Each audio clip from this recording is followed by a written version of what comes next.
Good evening, guys. So this is an unplanned stream. I started getting a lot of chatter about the bombing that's going on in Iran. I just wanted to go live and see what you guys think about what's going on. Now, here's one of the reports 58 minutes ago. Just in, U.S. bombs Iran for the 11th night in a row.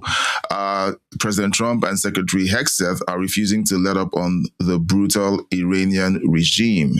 This comes as Hegseth just got done testifying before the Senate on additional funding to the Pentagon. We're going to look at some of the exchanges that took place at the Senate hearing with Hegseth, but we're going to watch some of this footage. I'll need you guys to give me your thoughts on the bombings, the war in Iran. I have my thoughts, but it's conflicting because yes, Iran needs to be handled. The IRGC needs to be handled. However, the question is it being handled properly? All right, Hickox is on. Let's get it on. I'm glad to see you in the chat.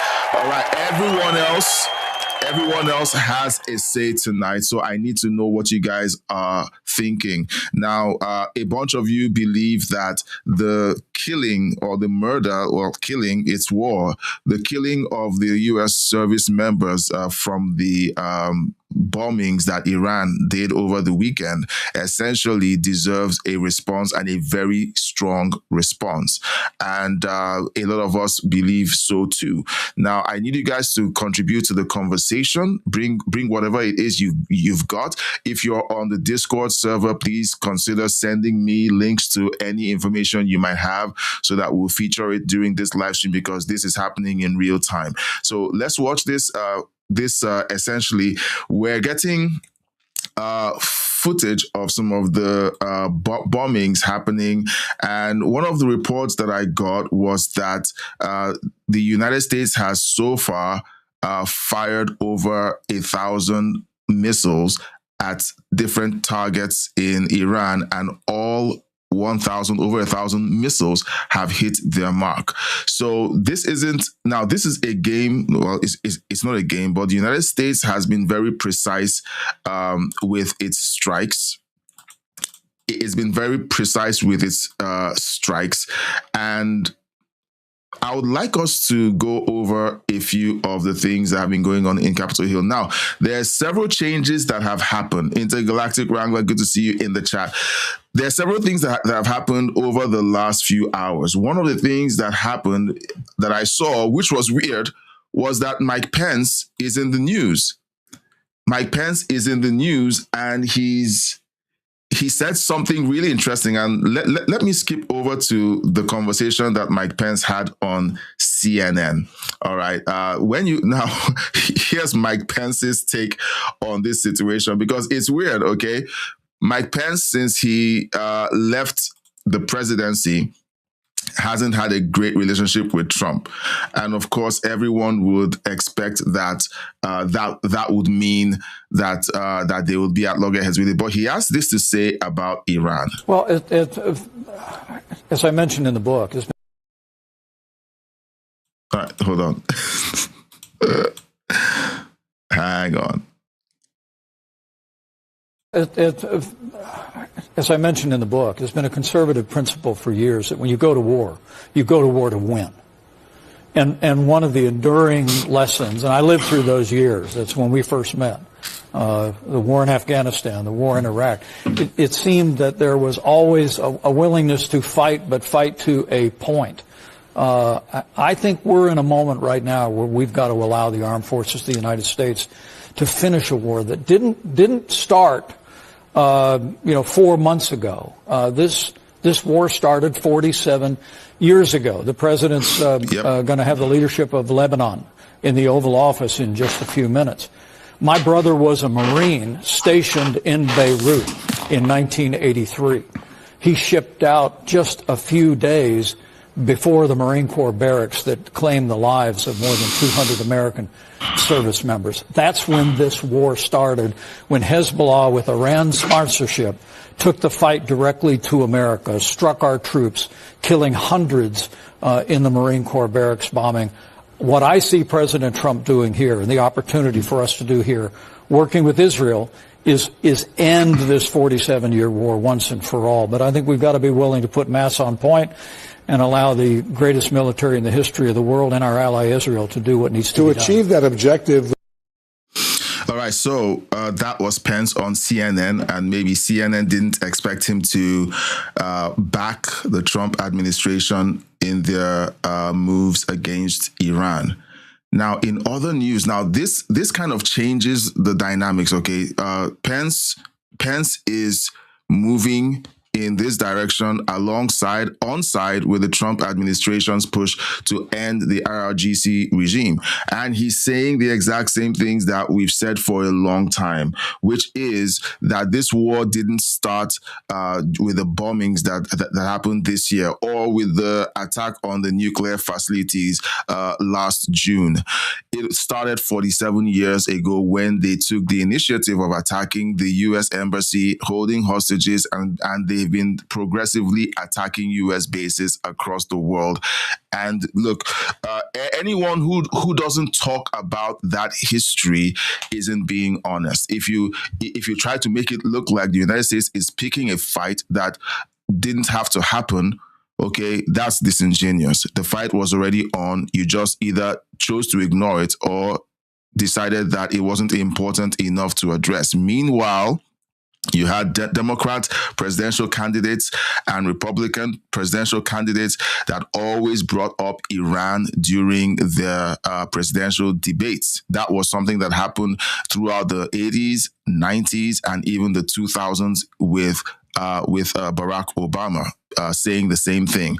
And Kamala Harris also said the same thing during her presidential run in 2024. But what happens as soon as Trump gets into office and begins to do exactly what they said they would do? Trump is evil and it's a war of choice.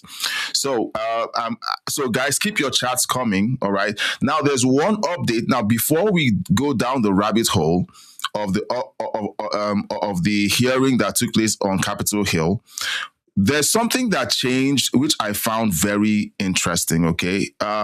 There's a new update, okay? A new player has entered into the theater of war, the UK, all right? Now, remember that while Keir Starmer was prime minister, he refused to offer assistance to the United States military. He said that they would only insert themselves into the war after the United States had won the war. Now, this new prime minister appears to have changed the tune because Andy Burnham, the new prime minister of the UK, just approved the US military launching strikes against Iran from UK bases. Now, this is coming from Bloomberg. All right. Now, I'm going to play this video. I haven't played it all the way through, but I think that, they're going to mention it. There's a post here by Trump. I had a very good conversation with the new Prime Minister of the United Kingdom, Andy Burnham. We discussed many subjects, including the outstanding relationship we have had with the UK.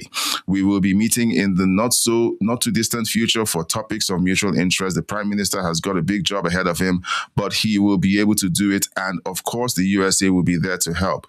We discussed the North Sea oil trade, the military alliance, demining the Hormuz Strait, and many other topics. The call was interesting and went very well. I wished Prime Minister Burnham good luck and Godspeed, President Donald J. Trump. Let's have a listen. In terms of illegal immigrants, you got 12,460.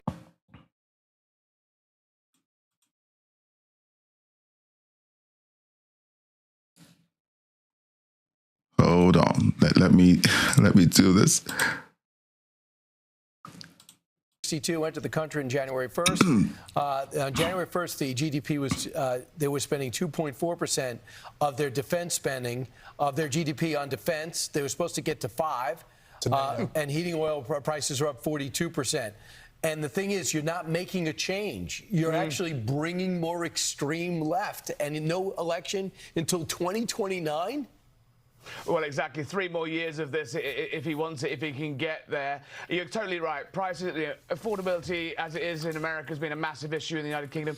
So that is essentially a video covering the ascension of the new prime minister, but the Bloomberg report, maybe we'll look for the Bloomberg report and read that later. I'll try and search for that in the background. So Hickox says, I still don't like Pence, but he sees what's going on and knows it needs to end.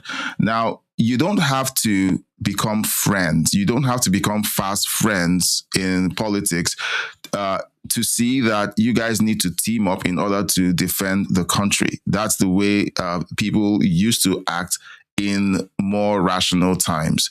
But today, when you look at the Democrat Party and you see the way they essentially throw themselves into this rage whenever it comes to President Trump, it's jarring. Okay, it's jarring to watch, and it is just something that we need to continue to push back on.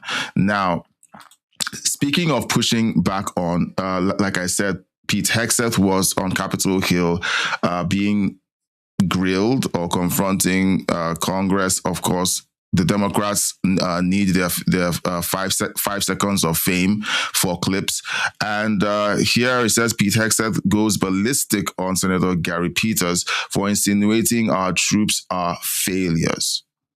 All right, so let's have a listen to this, because while you're dealing with a regime that wants to end the United States, you have Democrat senators and congressmen essentially rooting for that regime to win. The characterization of this incredible effort as a failure is reckless. All right, sorry. So I was doing some work on my computer, some coding work on my computer when I decided to jump into this. So I deserve to have this little snap. The characterization of this incredible effort as a failure is reckless.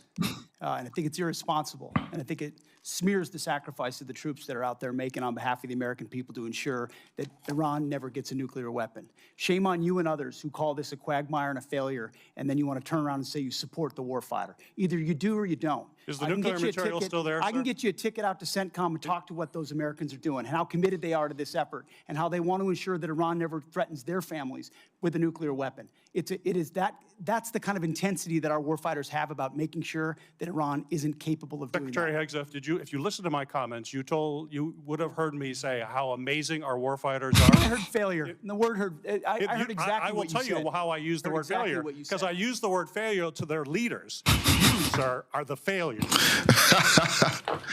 Okay, so first off, Intergalactic Wrangler, thank you for the 1,000 jewels. Thank you so much for that.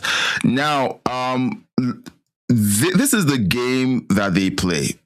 They try to talk out of both sides of their mouth so that when you call them out on one, they have something else to fall back on. But the problem is that the damage has been done. The damage that they want to do is to cast doubt on the abilities of the leadership of the Pentagon and the leadership of the country. What these clowns don't realize, or maybe they do, is that in doing so, you're weakening the fabric of the leadership of the country. Look, if you're trying to get reelected the next year, why don't you spend time doing actual work for your constituents? Do the actual work, okay? Solve local problems. Get federal funding for projects that run within your communities. Do stuff like that. And then when the election cycle rolls around, you wake up and say, hey, remember all the great stuff that I did for 4 years? Do you think that this other candidate can get that done? That's the way politics should happen. But these guys have chosen to take the shortcut, which is to undercut the sitting president and his administration, weakening them in the eyes of the enemy of the American people, and then blame the presidency when things go wrong. Now, here's another exchange, and I think this is coming from Senator Van Hollen. And let's hear this exchange. You've talked a lot about winning. You've talked about winning in your testimony today. You've talked about winning throughout the Iran war, and we all like winning. But I think the American people deserve a definition of what it means to win in Iran, because This war has dragged out for a lot longer than certainly the President of the United States indicated. Indeed, the President said on March 24th, and I'm quoting, "We've won this war. This war has been won." Do you know what the President meant by that back in March? Well, Senator, I would just note that militarily, I mean, Iran has been completely overmatched and crushed from the beginning, militarily. Their capabilities are nowhere near ours. I would take issue with your characterization that we started this war. Iran started this war 47 years ago, and they've killed thousands of Americans, including our brothers on the battlefield in Iraq. Iran has been targeting us for a long time. Secretary. Hickok says, these bureaucrats remind me of the Hunger Games. The hair colors don't help. So again, we have all of these politicians trying to play politics with American lives. Now, I want to skip over. That Iran is ready to stop. I want to skip over and read this post. Okay, this was posted 4 hours ago. President Trump drops this truth nuke on how his military action compares to American deaths in prior wars that were much worse than Iran. Now here he puts it out. The Afghan war lasted for 20 years and 20,000 American troops died. The Iran war lasted for 9 years, 4,600 dead. The Vietnam War lasted for 19 years and 5 months, 58,220 dead.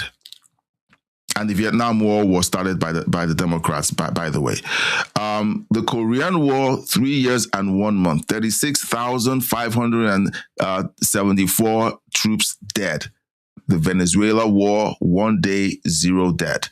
The Iran military conflict, 4 months, 18 dead. Now, this shouldn't be about measuring body counts, okay? But when you're faced with a side that is being political about a conflict that involves the entire nation, okay, this regime constantly says death to America regularly. It's a matter of policy for these guys.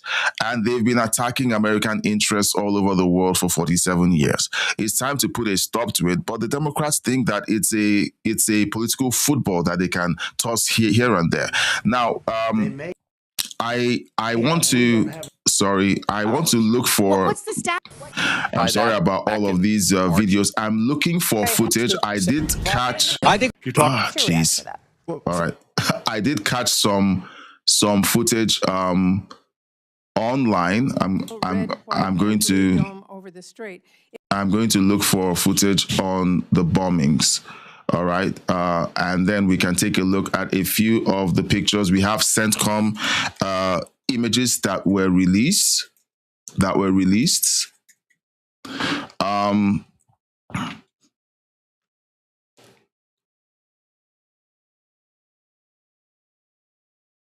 Okay, just give me a second.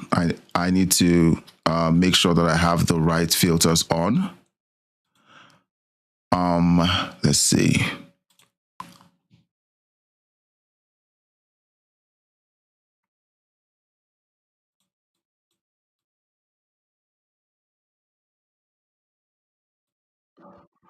All right, so we have Jeez. So sorry. I'm trying to get all of these videos lined up, okay? Are you talking about using hold on. Intergalactic Wrangler says, are you talking about using a nuke tip bunker buster? That's a bit scary and could escalate the whole war. Referring to me or to one of the briefings or the... All right, let's see. All right, so we have one video. I'm going to be playing this video. 1 second. This is a weird video. So this is coming from the claim. Oh, you heard that today too, that they want to use nuclear tip bunker busters. All right, I would like to see the link to that. If you have it, send it over. Let's see. So an Iranian netizen shared a video showing the destruction of the Baghadian training garrison in Babadan. these words, Khuzestan province by U.S. Air Force bombings tonight. According to the reports, the 15th Imam Hassan Special Forces Brigade of the Islamic Revolutionary Guard Corps ground forces was stationed at this base. The base is seen engulfed in flames. So let's watch this. So he's in his car, and that is footage of the base. Now we're going to be looking for more footage. Okay, send me what you've got and give me your thoughts. Now that's horror. That's crazy. Okay, now when the United States says that the Iranian military, their ability to prosecute war has been essentially destroyed, it simply means that the Iranian military does not have the ability to hurt the United States in the way they could if they had a functional Air Force, Navy, okay, Air Force or Navy.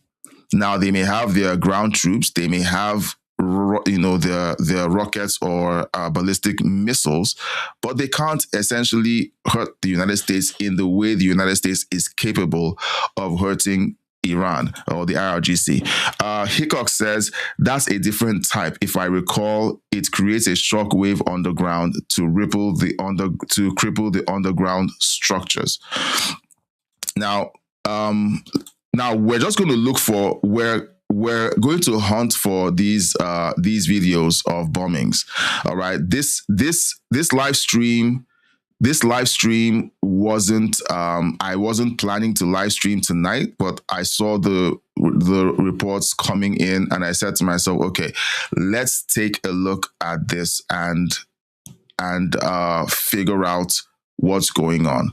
So here's the breaking news. Okay, so far Israeli forces have carried out 2 bombings in the town of Madzalun, southern Lebanon. Okay, so Lebanon also is getting bombed as well because Iranian proxies are operating out of Lebanon as well. So Iran. Hold on. This is what from War Radar. Okay, so this is basically an update. All right, so Hickok says reports coming out say the Iranian leader has already fled Iran. I am not surprised if he has. Okay, these people whip their followers up in a frenzy. They brainwash their followers, and then they zip out. They move their families to safer countries. All right, yeah. So this is one of the videos that I saw earlier, but it's kind of disappeared. So Tehran's night sky turns into a light show as air defenses erupt amid continued U.S. bombings across Iran. The IRGC, in fresh statements, said operation to punish American aggressor continues. No victory except from Allah. Now, let's watch this, and then I'll give you my thoughts on that statement. So their air defense capabilities look like they've been restored. All right, so this is what's going on. They're shooting down rockets, but what we've been told is that over 1,000 rockets have been fired and they've met their mark. Most of them have met their marks. Is there civilian collateral damage? Maybe we'll run into some of that because this is war.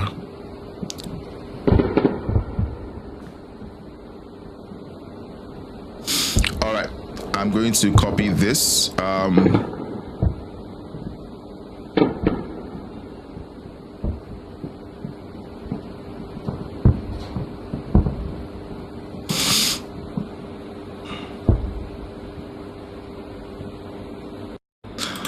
So I'm going to try and copy this link. Oh, geez, I can't copy. This is so frustrating.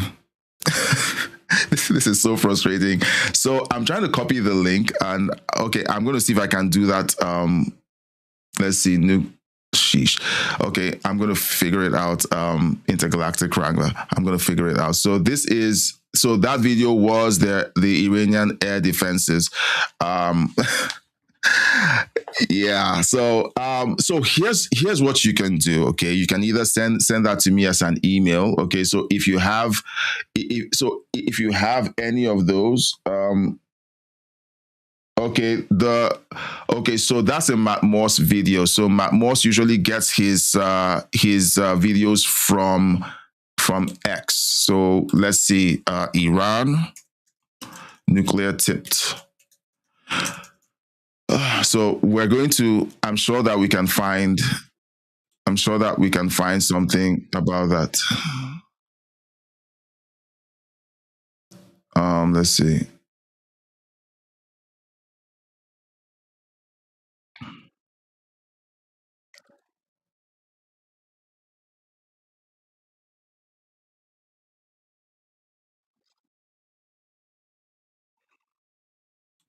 Okay, let's see. I'm sorry, I'm getting I'm getting messages from you guys.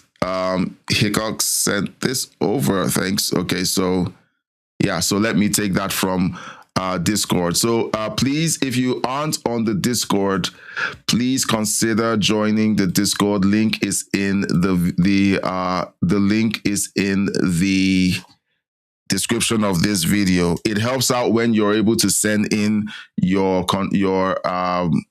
videos. Okay, I want to be able to get messages from you.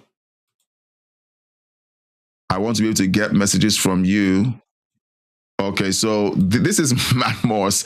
I'm going to be very careful with when was this played? 4 hours ago, so maybe we can play this. So I watch Matt Morse as well. Okay, he does great content. I like to be very careful with replaying content from other creators, because you never know when they decide that they don't like the fact that you're replaying their content. So I'm just going to play this just for your benefit. We are on high alert right this very moment because we are currently getting several indications that President Trump is considering dropping an absolutely massive bunker buster bomb on the Iranian regime's last remaining bunker compound, otherwise known as Pickaxe Mountain. But you see, we're not talking about any old regular bunker busting bomb. No, today, ladies and gentlemen, we are talking about a 5-kiloton nuclear bunker buster bomb. Let's go ahead and break it all down. Bear with me here, folks. A lot to talk about. First off, let's put all of this into context. Take a listen to this morning's report. Hey guys, good morning. Another heavy night of U.S. strikes against Iran. This was the 10th consecutive night aimed at degrading Iran's ability to threaten vessels in the Strait of Hormuz. Now, CENTCOM released a statement about these strikes and their activity in the region, saying since early May, CENTCOM forces have helped facilitate the transit of approximately 900 commercial vessels and 450 million barrels of crude oil. They went on to say American forces remain postured and prepared to hold Iran accountable for unwarranted aggression towards civilian mariners seeking to freely and openly transit the strait. Early this morning, Iran attacked another tanker off the coast of Oman, forcing the crew to evacuate the vessel, according to maritime tracking groups. This does come after President Trump issued a new warning to the regime about killing American forces in the Middle East. The commander-in-chief said every time Iran kills an American soldier, they will pay for that killing many times over. Iran's foreign ministry spokesperson was asked this week about the possibility of U.S. forces entering Iran. This was his response. They will face the consequences. I believe there are people in those very areas, and they are not few in number, who are counting the moments until they can welcome them. The comments come as the Wall Street Journal reports that Iran moved nuclear centrifuges into Pickaxe Mountain. So we're going to keep listening. I decided that I was going to open up the call-in feature. So if you feel like calling in and having a conversation around this, yes, we want to watch the videos and the reports and everything. But if you feel like, hey, let's talk about this, and you give us your thoughts on this entire situation, the call-in link is right there in the chat. And feel free to look, hi, you can disable your camera so you don't have to show up on camera. Just use your voice and let's have a conversation on what you think is going on. Now, I watched Matt Morse, okay, and Matt Morse, I'm impressed by the growth of his channel. He was a gaming streamer for a while, and then he pivoted over to covering news and politics a few months ago, and his channel has grown.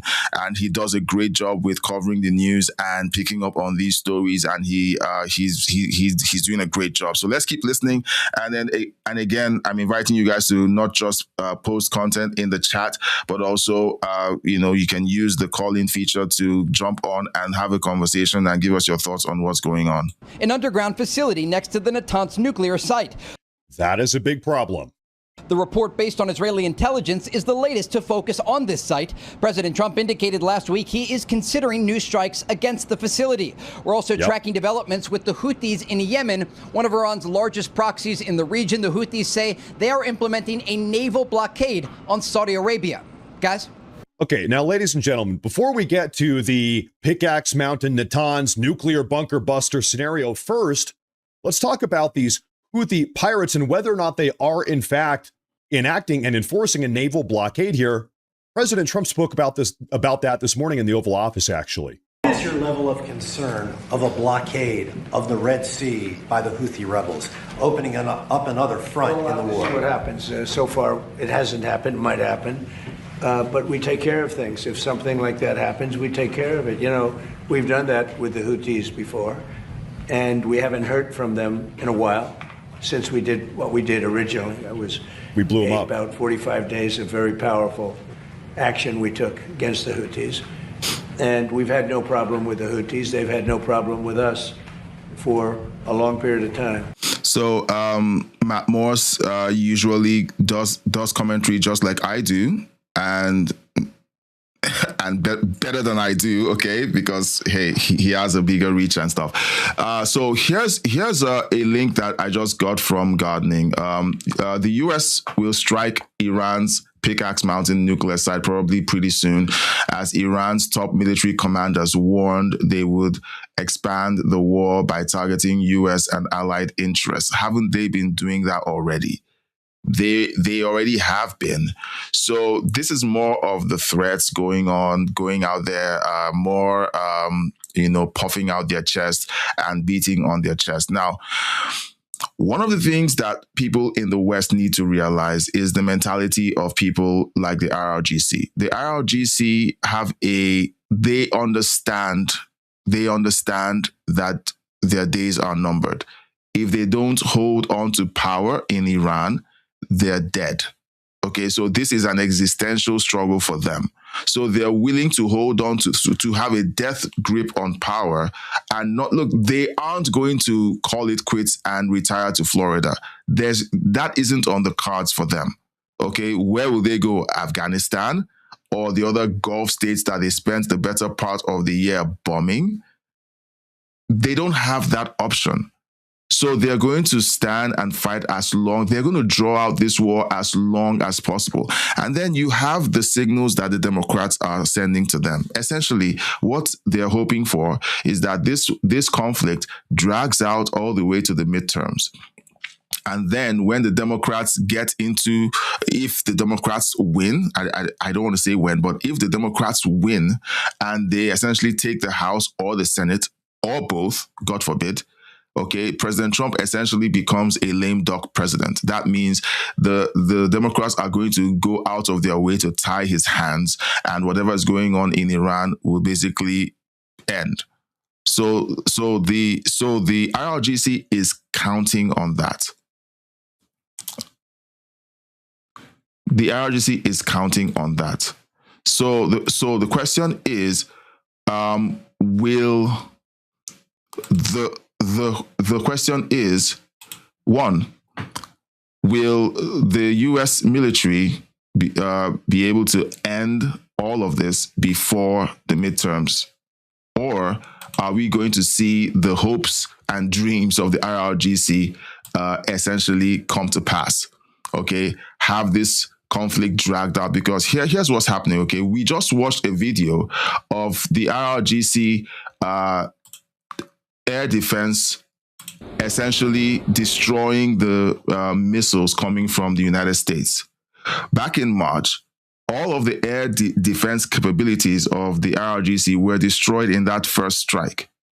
All of the negotiations that the IRGC have been coming up with, let's have a ceasefire, uncle, we're ready to negotiate. It was all a ruse. Most of us called it and said, this is a ruse for them to get a breather, get resupplied, from China or through other allies, that they have, and then begin to reestablish their abilities to defend themselves, and of course to reorganize their government. So all of this was all put on. Look, I sit here and I call these balls and strikes, and I am not in office in the United States. I can see what's going on, and I can bet you that the Iranians can see the same thing as well. They can see the fractured leadership in the United States, with the Democrats calling on the United States Army to be defeated by the IRGC. They can see the protests on the streets of the United States, where people are essentially attacking the government, burning effigies of President Trump, and all the protests that have been happening. They see all these things, and they know that they have a chance to hold out until the midterms. And they also have the same numbers that you and I have. They have access to those numbers that say that the chances of the opposition taking back the House or Senate or both, during a midterm election is always very high. So they have those same numbers, and they're hoping that they get to deal with a more cowardly House and Senate that will tie the hands of the Pentagon and the sitting president until they're able to rebuild and essentially cut deals with the Democrats to continue doing what they do. Now, remember, these are the Democrats that claim that they are all for women's rights. Meanwhile, you have the IRGC routinely imprisoning women under horrible circumstances, which I can't even describe on this live stream because I want to stay monetized. And they do this because they don't want the women to go to heaven after they're executed. The reports are out there, but the Democrats would rather have these monsters in power than allow President Trump get a win, which all of their presidential candidates have been crying about for years. Oh, we're going to do this to Iran if we get into office. None of them ever did. The one president who does do something about Iran gets vilified and called Satan effectively. Everyone who talks about President Trump talks about him like he's Voldemort. Okay? So this is what we're dealing with, and we're seeing the first signs of the deception of the IRGC with their air defense capabilities back in full swing. Now let's see if we have any other. We've seen this video. Let's see. This is an hour ago. Air defense activity in northern Tehran. Okay, so it's just. Okay, so let's play this. Let's see what this says. This is the skyline across Tehran. So you can hear the artillery going off. Meanwhile, remember that the call-in feature is active, okay? It's open. You can call in, and if you have any thoughts, you can go ahead and connect. Okay, so that is the skyline across Tehran. Okay, this video is an old video, so there's no need to play it. Let's see.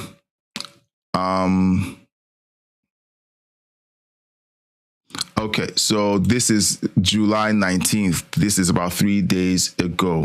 All right, so this person did this post says this person has a friend in Iran and just got an update on what it's like after the latest bombings. Okay, so let's listen to this this video. This is supposed to be from an eyewitness who's currently in Iran. Hey everyone, I just got off the phone with my friend in Iran, and I just want to share his perspective with you guys. And just to give some context, he's an older gentleman, he's retired, he's not a political person, but he's in no way a fan of the government in Iran. But this is what he had to say.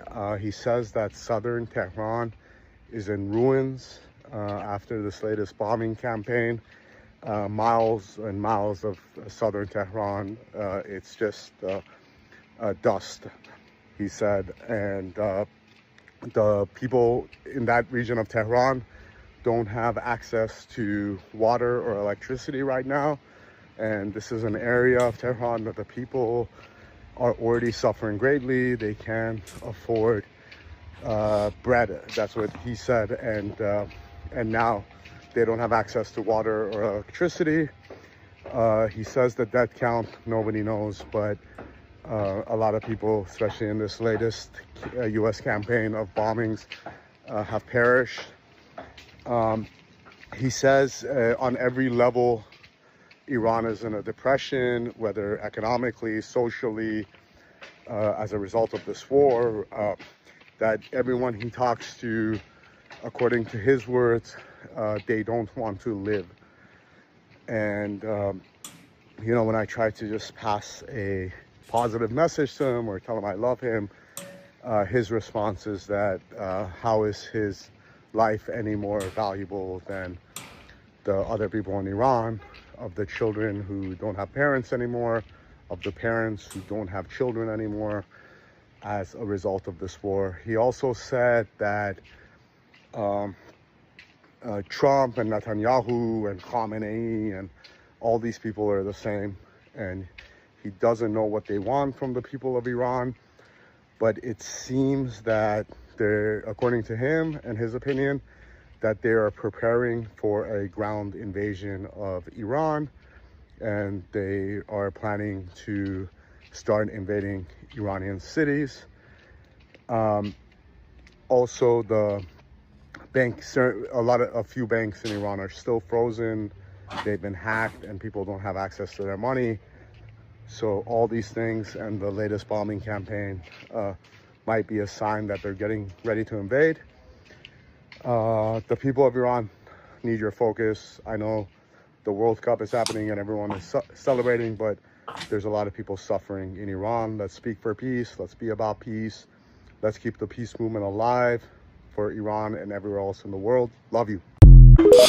So that was a message. And look, I totally get what's going on. Of course, I haven't been in a war zone, haven't lived in a war zone. Let's see. Intergalactic Wrangler says it's going to be a shit show. I feel, look, it is. And that's why when I opened up the show, I said it is war. We're going to see collateral damage. We're going to see a lot of, we're going to hear about horrible things happening because it is war. Does that excuse it? No, it doesn't excuse war just for the sake of war. However, who is the aggressor? Okay, so that's the question. Who is the aggressor? And this is where a conversation among us kicks in. All right. I don't want to shy away from conflicting, like there's a tension between what needs to be done and the effect of those actions. If Iran, so let's just say, okay, let's just assume Iran gets nuclear capabilities today. What do you think they're going to do with that nuclear capability? We saw what they did while they were in conflict with Israel and the United States. Who did they attack? They immediately started attacking their neighbors. simply because their neighbors had a good relationship with Israel and Iran. Israel and Iran did not stage attacks from those countries, but it didn't stop Iran from firing off ballistic missiles into those countries. And it was one of those attacks that ended the lives of U.S. servicemen over the weekend. So you have a regime that routinely even attacks its own neighbors for having a good relationship with the United States, because the United States and Israel, the United States is the great Satan, and Israel, I guess, is a little Satan. And they want to wipe Israel off the map. That is their policy position. They want America to be destroyed. That is their policy position. It's been their policy position since the inception of the IRGC over 47 years ago. So my question to this situation, not to him or to the person he's referring to, my question I would like to pose into this situation is, so what should we do? Should we fold our hands and let Iran do whatever it likes? Or should the thing that needs to be done get done? War is never pretty. I am not a war apologist, but war is never pretty. And, let's look at the Second World War. The bombings of Dresden. Like, it was insane. And there were Germans who were not in support of the Nazis.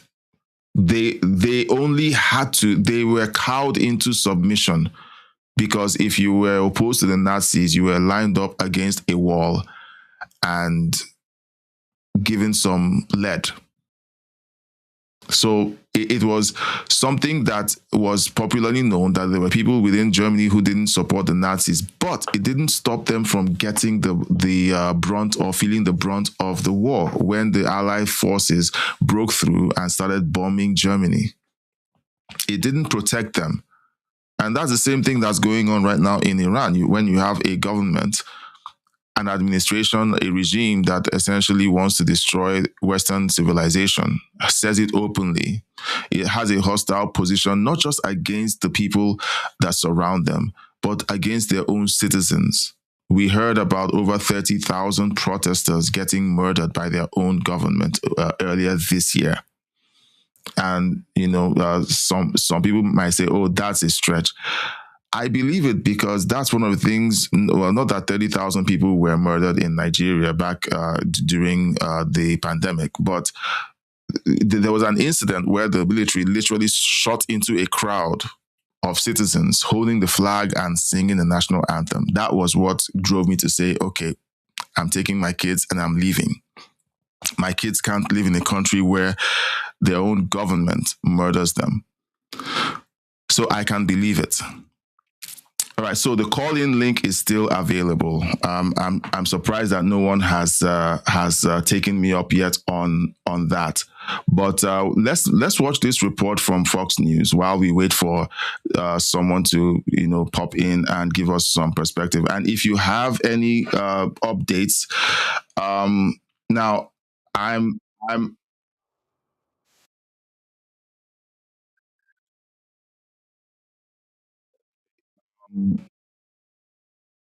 Oh no! Someone is trying to call me on the Discord. I won't be able to take the call on a Discord. You have to do it on the link, okay? You have to do it on the link. So I'm going to just send them that link. Sorry, I didn't explain, so I'm just going to send them the link here. Okay, I'm going to send them the link.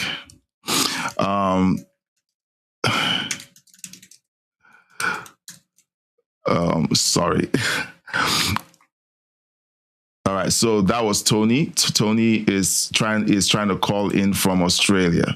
So we're going to have, I think Tony will be joining in a bit. Okay, so again, the link is in the chat. Can I pin it? I can't.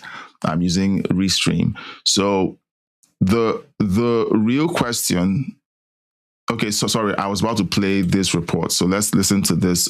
Retired General Keith Kellogg says Trump must decapitate Iran. Okay, so he's a general. Of course, he'll talk like that. Let's listen. Here is a concern I do have for Iran, though. You have played sports. I've played sports. We've watched sports. And you let a team hang around, a baseball team in the ninth inning or a football team in the fourth quarter, where you were clearly the better team. You should have closed them out in the first quarter, not the fourth, or the first inning, not the ninth inning. And the longer they stick around, the more dangerous they become. And that's kind of where we're at right now. And I think the president's going to close it out. He should close it out. There's a few things he should do, I think. One is on negotiations. Let's not negotiate. I'm not negotiating with these guys. We're going to dictate the terms of the war, and it is a war that's going on right now. We're going to keep taking out their leadership. The whole policy about decapitation, we need to continue that. If that means taking out Vahidi or Arachi or anybody else like that, that's fine, because it destabilizes the regime. And the other part, because it gives you leverage, is I would take the islands of Karg Island and Larak Island, which is like, it's further to the east, but it's like the command and control center of the Gulf. And you take them to give the president leverage. Now I own something you don't have anymore. We'll give it back to you at the end of this war if you need it, or we're just going to keep it forever. The other thing I think we should be doing is, look, let's go, and if it takes a presidential finding or something like that, let's start figuring out how we can help the Iranian people organize the resistance against the theocratic regime. We've done it before. We did it in Afghanistan. Our troops are really good. Our agency is really good. And do something like that. You can start a province at a time and just start to take provinces at a time. And if the Iranian people want to have freedom, then they need to rise up. We're not going to do it for them. And by the way, when people talk about troops on the ground, that's pretty important, because I've never seen a war won strictly from the air. Look, I was in the first Gulf War, Jesse, and we bombed for a month and nothing happened. It's when we crossed the berm in Kuwait and Iraq and we got to Euphrates rivers within 48 hours, it was a 100-hour war. They said, we're not going to do this anymore. And I think we should do that. And the last thing is, and I think it's important, is the president go to the American people. They want to win this thing too. They understand that you're doing this not for this generation, but for the kids and our grandkids. We do not need a nuclear Iran in the Middle East. It totally destabilized the Middle East. But the people of America, they can understand hard talk. They can accept hard talk. I think this is the time you bring the American people with you to close this deal out. We haven't gotten there yet, and we should. All right, so Hickox joins us. His first time calling in. Welcome, brother. Hey, much appreciated. Oh, amazing, amazing. Good to have you. So, what are your thoughts on what's going on? And, you and I have had a conversation around this, and we feel the same way that Iran needs to be handled. The sad thing is that you and I know that there will be collateral, and right now we're already hearing about it. So, what are your thoughts here? Well, first of all, can you hear me okay? Yes. Loud and clear. Perfect. All right. So everybody remembers whenever the Iranian people were literally calling out for the United States to help. Yes. We could not do anything military on the ground, because then we would be called out as in basically taking over what they had started. Yep. They understand that their people are going to be collateral damage regardless of United States attacks or from their own government. We've seen that whenever the protesters were actually protesting the IRGC, that they were being killed in the streets. Yeah. They, in my opinion, the Iranian people, the ones that are wanting change, are just like anybody else. They are willing to die for the betterment of their country. Well, I would say all of Americans, but patriotic Americans. We are willing to put our lives on the line for America. We are willing to go out and help people that are in need. And right now, the Iranians are really in need. I mean, there's quite a few other countries that are very much in need, but our hands are tied. However, the IRGC has been threatening us.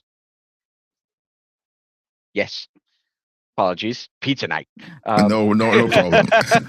I appreciate the fact that you could take a few seconds away from your family unplanned to show up and just give your thoughts on this and give our love to your lovely wife who's letting you do this. Oh yes, absolutely.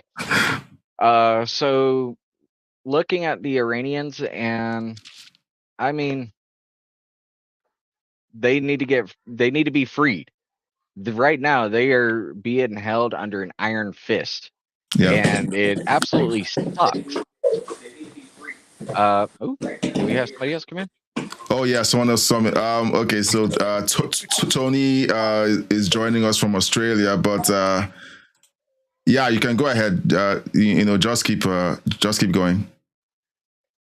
So the IRGC again, like everybody's been saying within our government, is the IRGC has been a national threat, or more of a worldwide threat for the last 47 years. It could have been longer, but they've been a threat to the United States for 47 years, and nobody's done anything. I mean, Obama sent them a plane full of cash, and apparently that was unfrozen assets that was sent over. But regardless, we used to have a rule: we didn't negotiate with terrorists. Yeah.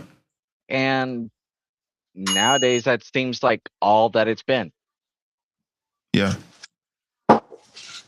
There's a cowardice that has essentially overtaken, the leadership of the United States. I don't know if it's political correctness from the Obama years, or the guilt that was essentially forced onto the American people after 9/11 and the Gulf War. There's a lot of work that has been done on the American psyche that has allowed this kind of loose negotiation, cowardly approach to enemies who publicly stand in your face, spit in your face, and tell you we're here to destroy you, and we're expected to cower and say, "Oh, please don't destroy us," and we know we're evil people. Please don't destroy. It's a weird place to be, and I think that that's part of what we're seeing right now with the fact that that the Democrats are essentially trying to force a compromise, and we're being forced to consider that when we see comments like the video we just watched of the gentleman saying that, hey, this guy in Iran doesn't trust America, doesn't trust Israel, they're all the same. And then the next thing is, okay, maybe we shouldn't be in Iran in the first place. So that's the direction that they want us to go in, but I don't think that that's useful for the world. Yeah, no, I can sentiment with that. However, the fact of the matter is you have to look at the IRGC as if you would a school bully, right? Yep. So they are constant. Think about it as they're constantly threatening to beat you up to take your money, right? Yep. What happens whenever the kid being bullied finally stands up to the bully? The bully backs down. Yeah. And that's essentially what is happening. We are finally tired. And it's not even really that they're a bully. It's that they are making legitimate threats. And we're just tired of it. Yeah. Tony, feel free to jump in if you want to add to what we're discussing.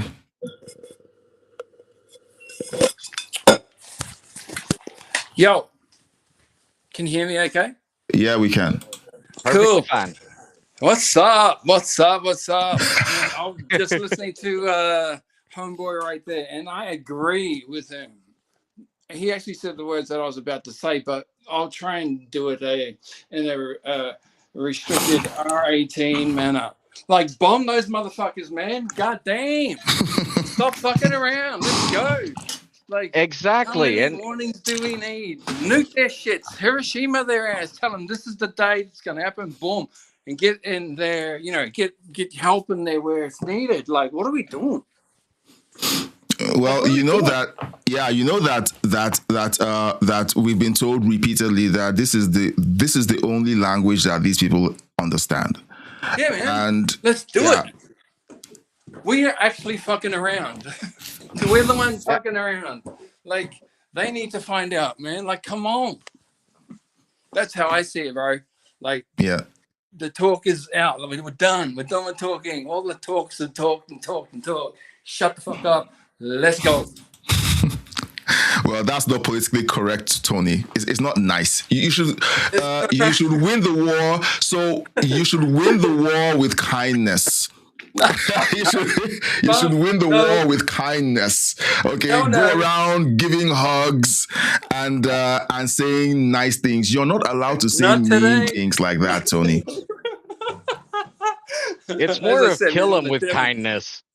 We're doing a kindness to the rest of the world by getting rid of the IRGC. That is very true. There you go, bro. Like, there you go, man. That's my 2 cents. And like I said, I support what our brother was saying. And if I was president, I'd be doing that shit for sure. Yeah. Yeah, and honestly, I could see where President Trump is actually having issues. I mean, yeah, they're giving him a lot of hassle saying that he's put us in an unnecessary war, right? Obama blew up American civilians on another continent using drones, but they didn't call that a war. Yeah. We are strategically planting bombs on military assets as to decrease the threat level that they can the RGC can be. Yeah. We got the technology, dude. We've got all the weapons. Let's go. What are we waiting for? All right. I have a question for both of you. Okay. So earlier I talked about the UK allowing the US use their bases, and this post says several B-1 bombers took off from the UK right after Trump confirms the US will strike Iran's Pickaxe Mountain. So this is essentially a citizen journalist. That doesn't look like a B-2. That looks like a commercial airline or something. No. That is that is not a B-2. That is hang on. That's not the B-2 as in everybody thinks whenever the sky is starting to miss missing pixels, okay? But no, that is a bomber. Okay. That is one that would drop one of our bunker busters. Okay. All right. So let me zoom in. This is not commercial. No, it's not. You see, it tells you what I know about these things. So, but I know the shape of a B2. Okay, but this is so you're right. It looks different. So, what are your thoughts on the UK changing their tune? Of course, the Prime Minister changing their tune. We heard what the last Prime Minister did, and now we're seeing the current Prime Minister doing something else. So what are your thoughts on that? Does this spell a change in the theater of war? Because I think it does. If the UK says, okay, you can use our bases, are we going to start seeing countries like Italy follow suit? Honestly, I hate to say it, but whenever the United Nations, NATO, they've become cowards. I hate to say it. It's not the people of the countries, it's the government. Yeah. They're literally, every single one of them are depending on the United States. And again, whenever we had talked before, it's not that the United States goes out looking to gain power. We gained power over time through hard work, financial stability, and being patriotic. These other countries, they have failed in being patriotic. I see people out every day. They want to fly their flags and everything like that. Yeah. What are they doing? They're getting arrested. What are we doing? We're flying our flags. We love our country. The other governments, they absolutely they care about power and money. They don't care about their country because, the United States will handle it. Time will tell with what's going to happen, obviously, and I'm also going to side with what you said, but I kind of wonder. I mean, what is the UK going to do if they don't support US? Like, what happens post, something big that America does that just ends all this shit, and then all of a sudden, hey UK, what's going on with you motherfuckers? What happened? Like, you know what I mean? Like, it's like they have to, don't they? Well, go ahead. No, go ahead. I was gonna say, I can be wrong. Honestly, honestly, from my standpoint, I mean, I'm an average everyday citizen, right? But from my standpoint, the only way that these countries are actually gonna do anything to protect themselves, and it's one of the things that Trump has threatened. We're just gonna pack up and leave. But we're just gonna pack up and leave. Y'all could defend yourselves. They can't do that. If Russia decides to do anything, China decides to do anything, what can they do against them? Absolutely nothing. That's why they depend on America so much. But whenever America needs assistance, they're quick to be like, nah, we don't want anything to do with this. We see nothing. Yeah. Which makes me think that they. And right now, with the reports that I just got, right, is the UK really isn't going to get in militarily. They're just the new prime minister is just allowing the United States to use the bases that we have over there. That's it. It appears that the UK can't even help if they wanted to, because I recall that back in March or April when they said they were going to be sending out one of their aircraft carriers. It turns out that the aircraft carrier was in really bad shape. Like, they haven't been spending on their military for years. They would rather spend on surveilling their own citizens and imprisoning them for tweeting than to build up their own defenses. So I think it's beyond just the fact that that they don't want to help, but maybe it's just that they are incapable of helping. Even if it's a small bit, that would be greatly appreciated to the United States. Exactly. A small bit. Again, with the military sizes of each of these countries that are supposed to be our allies, they're nothing compared to our military. But still, it's like showing up at a friend's place. He's made, again, my wife's making pizza. A friend comes over. Hey, can I get a slice? A slice out of an entire pie. That would help out so much that it would be astronomical. But they're not even offering crumbs, is the matter of fact. Yeah.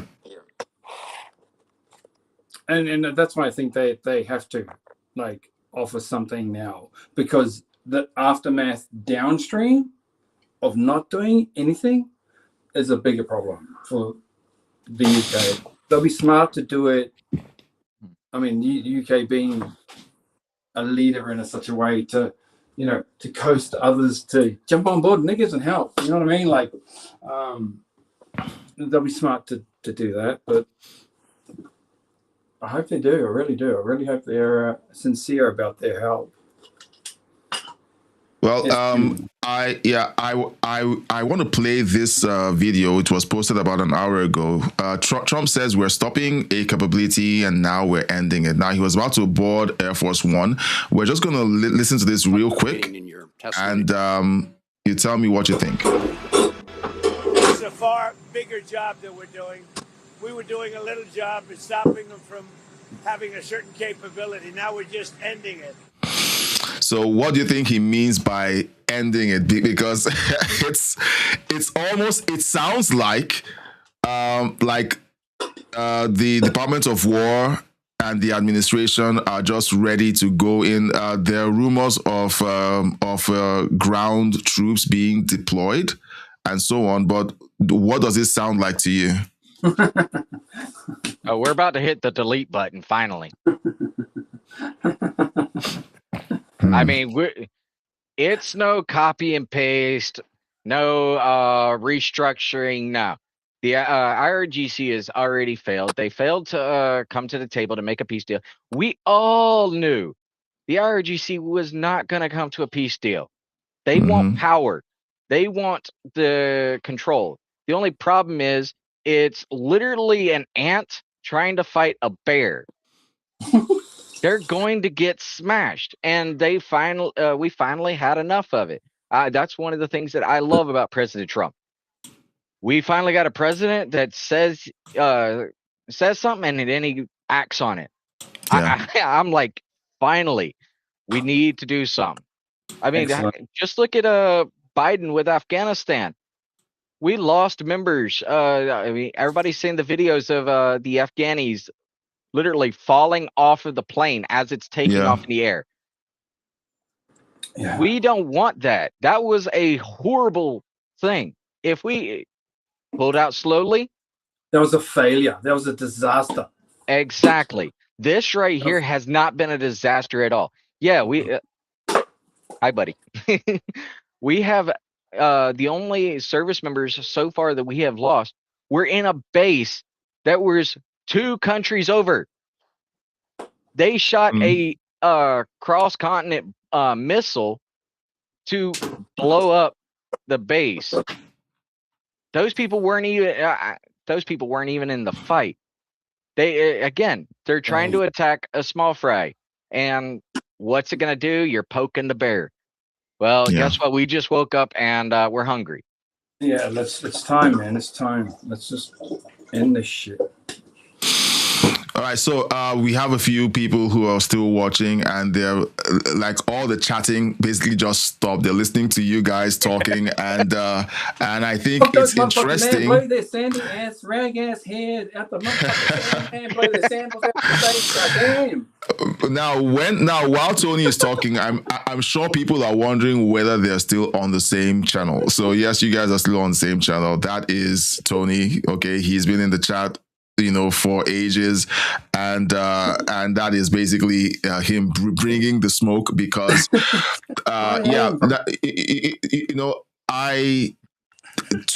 Tony says things the way I can't say them, because I don't. I can't say them. Even if I tried, it will sound strange coming out of me. Now we have we have all of this going on in the Middle East, and I'm really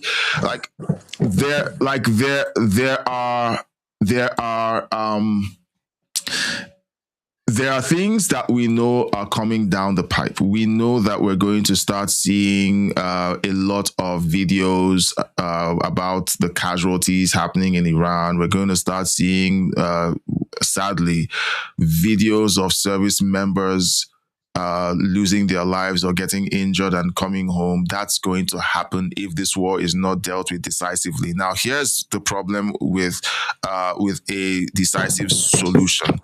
A decisive solution would be to glass Iran, and that would have massive collateral damage. It's going to ruin the image of the United States in the Middle East. So the attacks have to be surgical, and that means boots on the ground. Okay, that means boots on the ground, and boots on the ground means casualties and injuries and service members coming home either in pine boxes or injured. So here's my thing. Yeah. So I actually dove through this well before I even found your channel, actually. This was actually back whenever we had sent the first bunker busters to destroy the nuclear enrichment facilities that were underground, right? Mm-hmm. So if anybody knows the actual story, is we had B-2s take off and go in the opposite direction. Why did we do that? Because we had people within our own country, our own government, feeding information to the media, feeding information to the enemy, and we needed to throw them off our tracks. That's why nobody saw it coming. It's like, oh yeah, well, they're heading off that way. Maybe they're just getting ready. Nope. There it goes. So the whole thing around here is, honestly, if it was me, we just like we did with Venezuela, grabbing Maduro. Yeah. We already know the Iranian people were willing to fight the IRGC. Why not have a team go in, right? You've got the Iranian people. They're not being shields. They're being a sword, fighting for their own country, going against the IRGC.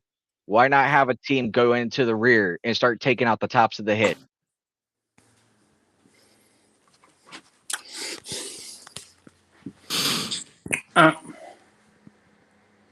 Go ahead, Tony. Are you saying like drones? No. Essentially, what are you saying? All right, so empowering just like Venezuela, the Iranians. Yeah. Oh, I got okay. you. Yeah. Okay, go on. Just like Venezuela, what we would do is inadvertently be supporting the Iranians that are trying to take their country back, right?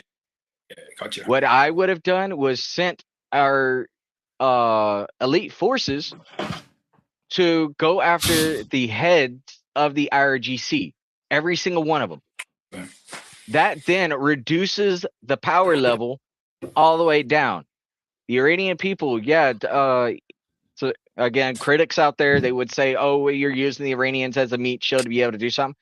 No, the Iranians are doing what they need to take back their country. We're just taking out the people that we want to take out. And doing so actually helps the Iranians. I'm all for that. Yeah. Got it. Again, Got it. War sucks. I'm on board with that. Death happens everywhere. Yeah. It's the fact of the matter is we're trying to get rid of the evil that's in the world. Do I think that we have evil people here in the United States that I would see gone? Yes. Do I wish death on anybody? Absolutely not. Do I celebrate anybody's death? Not unless they're a terrorist. Yeah. So let's just get it done. Like, what's the point here? All right. So we've gotten I'm checking the CENTCOM channels, and CENTCOM, they're as tight-lipped as they come. And all we have is the videos that they've released about these strikes and so on. So we will have to wait a little longer to hear the updates from tonight. We're not getting live feeds from CENTCOM. Okay, so most of these videos are like hours old or even days old in some cases. But we're going to be keeping our eyes peeled.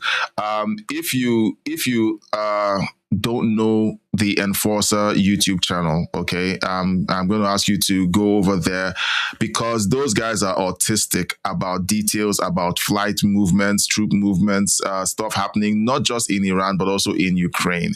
I'm like, that's the kind of it's the kind of capability I wish I had, where we're actually unpacking these things in real time and talking about them, not just about the war, but also about other stories. For example, yesterday we had that fire bombing in New York, and I wish that we could have jumped on a live stream and covered that and talked about that, But I like that we get to do this today, and I hope that we can keep doing this for future live streams. So I'm going to ask the people in the chat, okay, let's know if you want us to keep doing stuff like this where we cover the stories and then the call in comes up. Tony has been on the show before. This is the first time that Hickox has jumped on, but I'm sure we've talked already, and he's going to be a regular. So do you want us to do more of this? Personally, I want more of this, and I also want more of the regular viewers calling in. Okay, so we can have regulars like Hickox and Tony, and then we have other people who just want to call in and give their thoughts for a couple of minutes to say, hey, how about this? There are a bunch of us who don't want to type. We don't want to type, but you can just call in and say, hey, my name is Chris, or my name is John, and here's what I think about this. You guys have it wrong. Here's what I think. And then you keep it cordial, and then we just have a conversation around it. This show, I want the show to be more of an exchange. What was what? What's this? To the audience and viewers, what am I holding? What is this? What do you hang on. I'm going to bring you center stage. That looks like a pot pie to me. Am I holding? What is that? It looks like a pudding. That looks like a pot pie to me. What'd you say? Pot pie. A pot pie. Yeah. That's pretty close, bro. That's pretty close. Yeah, that's so pie. What is it? That's a meat pie. A meat pie. Oh, okay. Yeah, that's basically a pot pie for us. Right. That's it's got like beef and shit and gravy inside the middle of that, so it'll get pastry. Yeah, man. that's exactly. Aussie pie, bro. Yeah, you all right. Look up for the United States. Look up a pot pie. It'll look exactly like that. Oh, all right. So yeah. So this is what I'm hoping that we're able to do. Hey, Crossroads. So looks like breaking news out of Tehran. Iranian President Mossad, I don't even know how to say that last name, said on Tuesday that Tehran will not compromise on the nation's rights in its ongoing diplomatic efforts. You should be able to share your screen. Green light. You should be able to share your screen. You have that ability, so you can share your screen. Green light. I honestly don't know how. Okay, so hit the H button. Just hit H. You should see the options. Oh, okay. Yeah, and then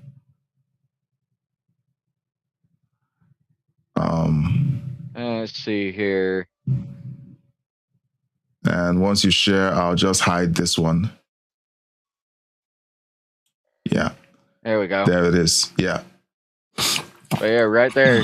Tehran, from Tehran, Iranian president said on Tuesday that Tehran will not compromise on the nation's rights in an ongoing diplomatic efforts. This was done at 9:36 and it is now 10 o'clock.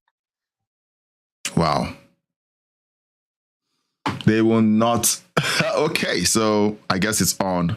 What is this? Iran seeks to complete military victory with dignified diplomacy, not surrender. So yeah, they're not willing to give up. They're willing to go down with the sinking ship. Hey, I'm all for it. You want to do that? Fine. But don't blame like us. I said, yeah, but like I said, they don't have anywhere to go. They don't have anywhere to go. They know very well that that if they surrender and the United States hands them over to their own people, they're dead. If they fight, they know they're dead.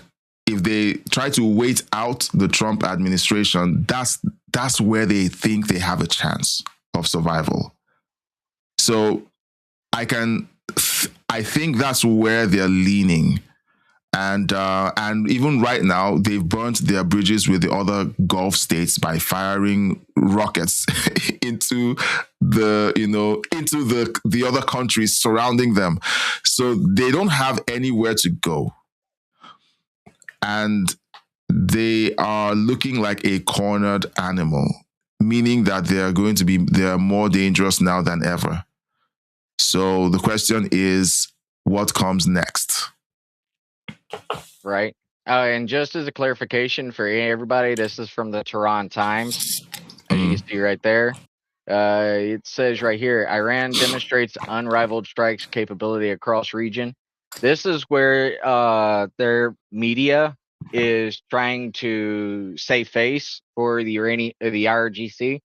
Yeah. It says Iran's Islamic Revolutionary Guard Corps, the IRGC, on Tuesday announced a new wave of missiles and drone operations against U.S. military assets across the Persian Gulf, saying it had destroyed American air defense systems, radar installations, and military infrastructure in Bahrain, Kuwait, and Jordan, as hostilities between Tehran and Washington continue to escalate.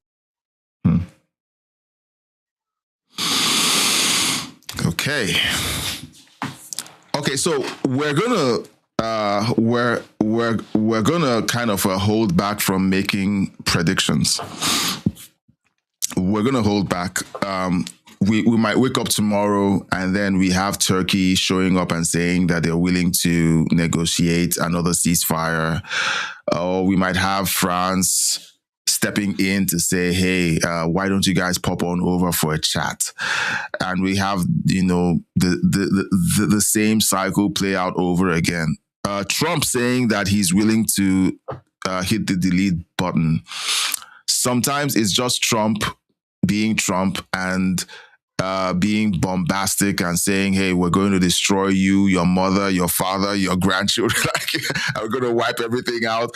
And then it's all to bring the conversation back to the negotiating table. But does it feel like the Trump administration has had it with trying to negotiate with Tehran? Yeah, we're done.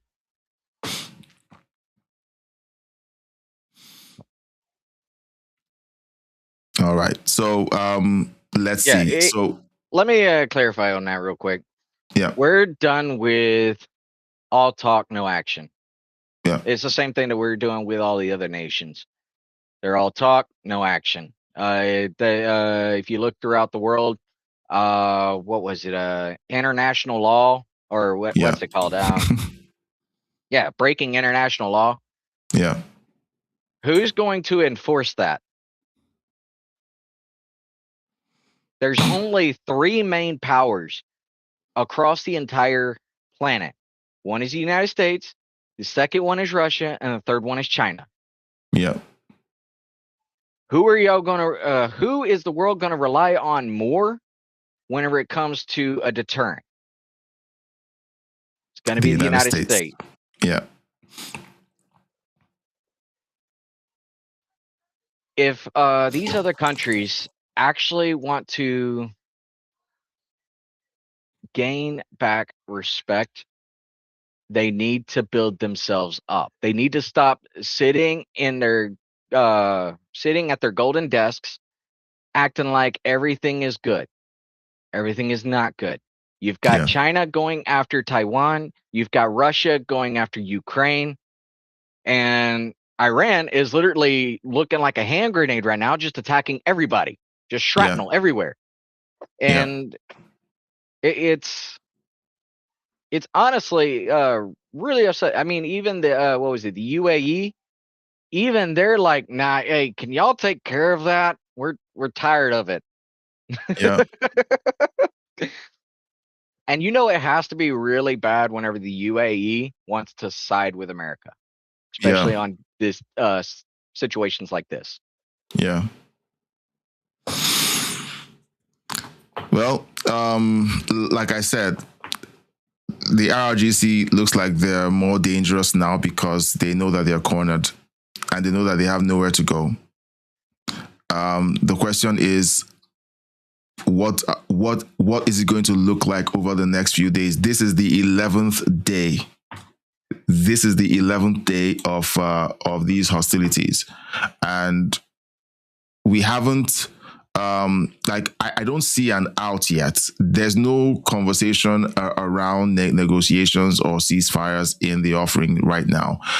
And a lot of us seeing that they killed U.S. servicemen. I think that there's going to be, I think there's no quarters being given to the IRGC.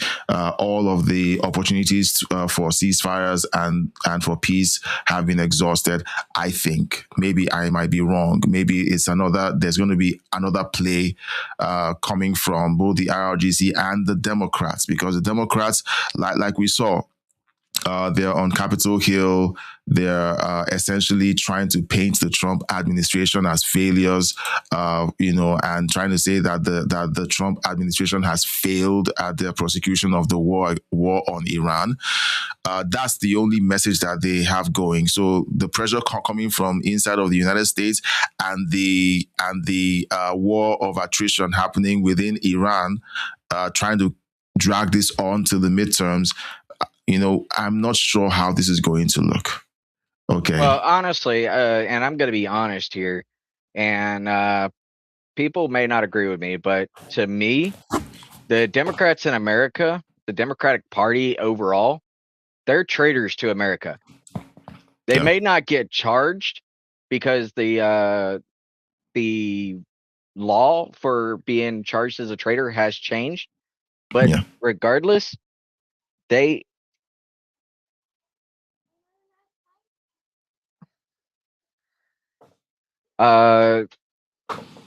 Democrats, they have become traitors to the American people.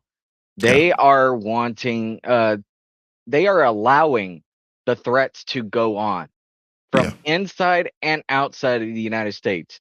I don't know about anybody else, but to me, America is the best country on the face of the earth. I was born here. I was raised here. I am not white. I am American, right? I bleed red. That is what the color symbol is for our flag. I want to protect our country. Yeah. I want all of the countries to have the ability to protect themselves.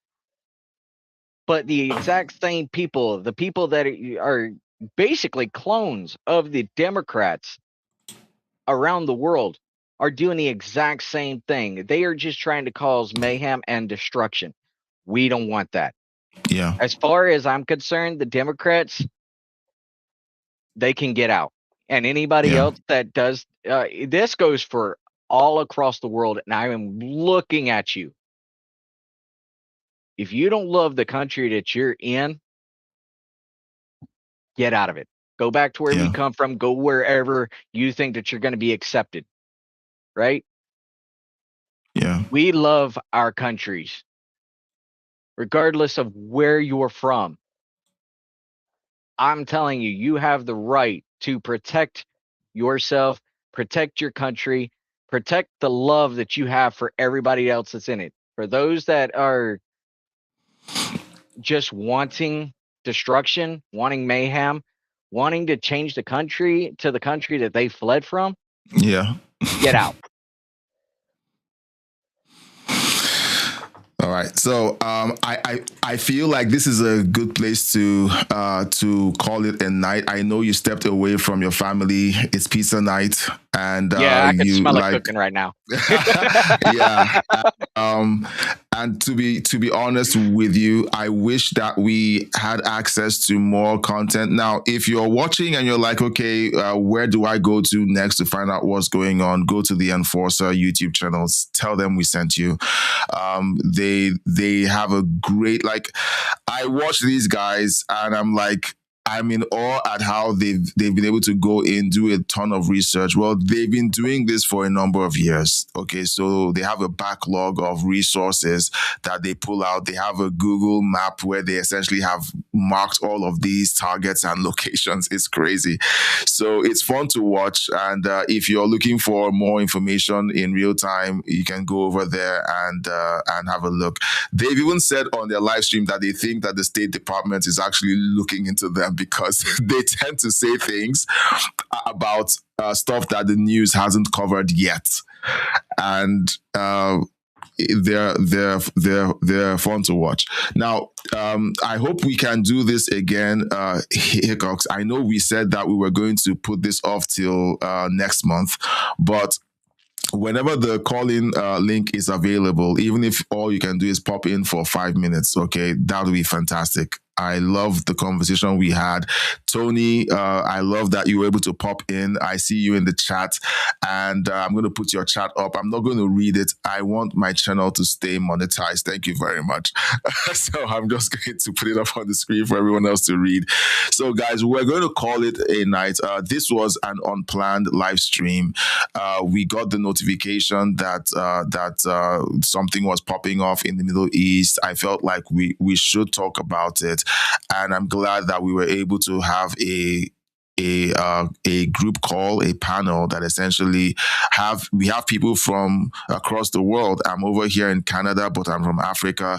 We have Hickox from the United States and Tony from Australia. Okay, and we're all saying the same thing. We're all talking about the fact that a threat to the world needs to be dealt with. This is what Europe did with Hitler. They played with him with kid gloves.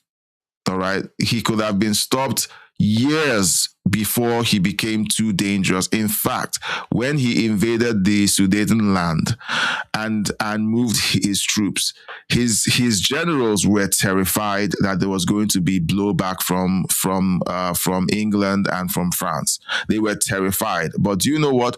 By then, France had neutered itself. They essentially had decided that they were going to become pacifists.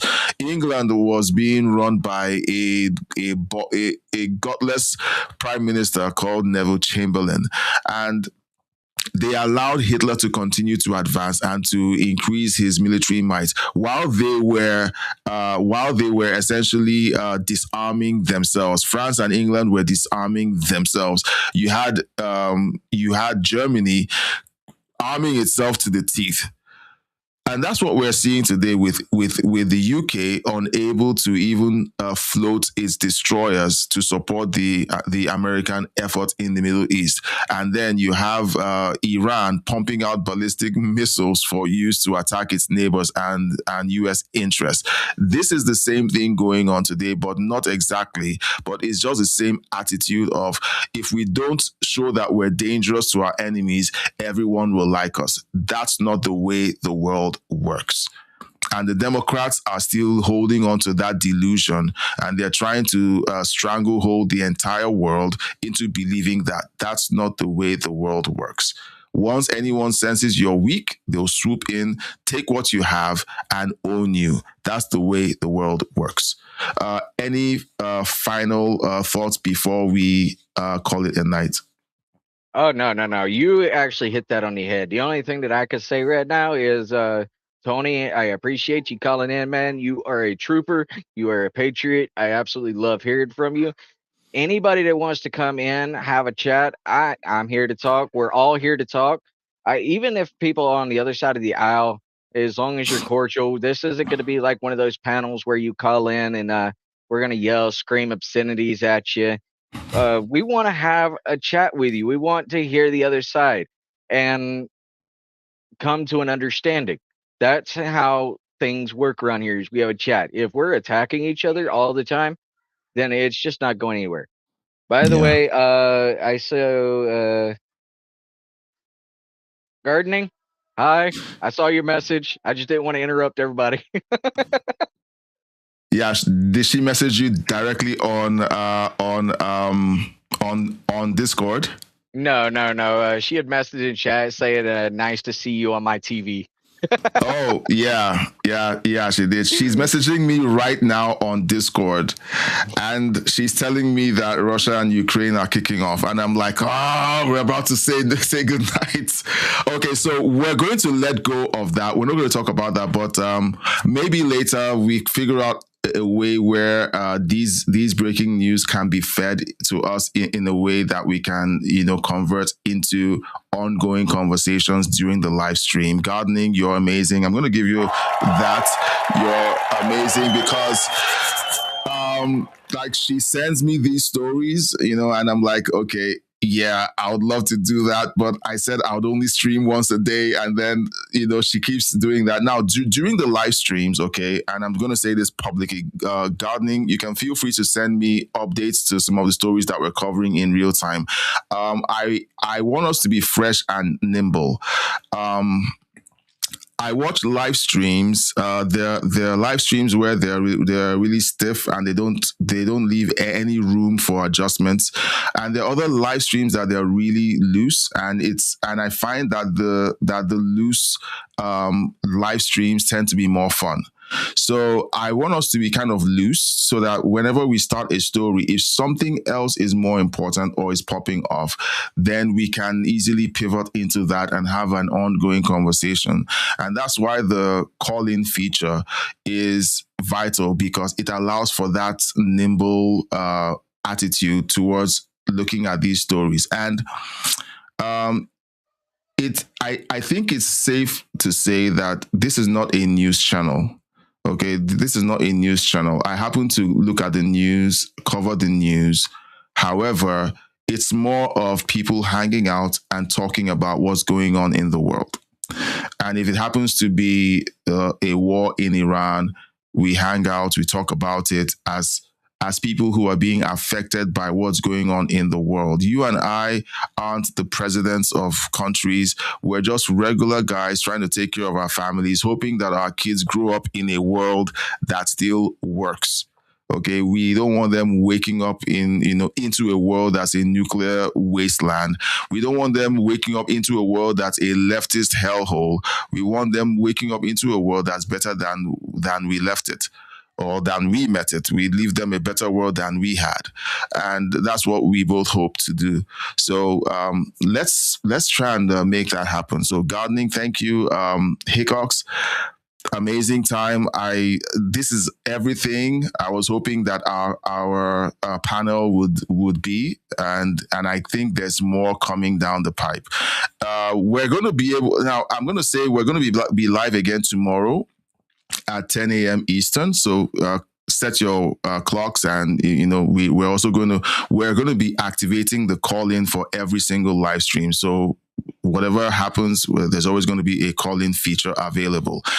But then if there's anything happening in the evenings are neither here nor there. It's not scheduled, but if something vital happens, then we go live in the evenings. We're going to try to have a lot of meat and potatoes for you in the evenings if we go live, so that it's more fun. There's more information, no misinformation, and we let you guys come in and give us your thoughts on it. Now, there's the Discord. Okay, you guys saw me picking up links from the Discord. Gardening was sending me links in the Discord. The Discord is open to everyone who's watching. The link is in the description of the video of this live stream. You're able to connect with me directly. There's even a channel on the Discord where you can send links to stories that you think we can cover during the live stream. We want this to be collaborative, and if you're watching and you're like, hey, you guys are looking at this story from this end, there's something new you guys haven't seen or covered yet, you can send it in the Discord. All right. So I'm opening this up to everyone. I want us, Elon says we are the media. Okay, so I want this to be the full expression of that. If you have 18 of us, 100 of us, 1,000 of us doing all of the research at the same time and pushing the story, it's going to be crazier than anything that CNN is capable of. Okay, so that's what I think, and I think I've said a very long goodbye. So we'll be back again tomorrow at 10 a.m. Eastern. I hope you guys have a great night. Hickox, I hope you have a great pizza night with your family. Thanks for joining. Yeah, absolutely. I'll try and make it in the morning as long as I'm not comatose from too much pizza. No problem. No problem. All right. I'll say a quick good night. Usually when I say good night, I linger and linger. It's a bad habit. All right, guys. Love you guys. Praying for you, and I'll catch you on the next one. Bye-bye.